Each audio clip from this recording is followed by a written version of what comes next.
உன்னுடைய கட்டளைக்கல் உன் கர்மம் தான், நீ செய்யும் வினைதான் சொல்லிட்டான்.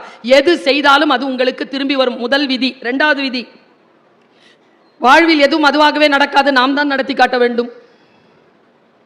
மூன்றாவது விதி, சிலவற்றை ஏற்றுக்கொண்டால் மட்டுமே வாழ்க்கையில் மாற்றம் நிகழும்.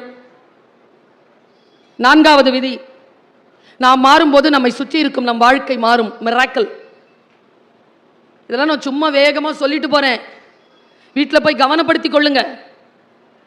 நான் மாறினால் என்னை சுற்றி இருக்கும் எல்லாம் மாறும்.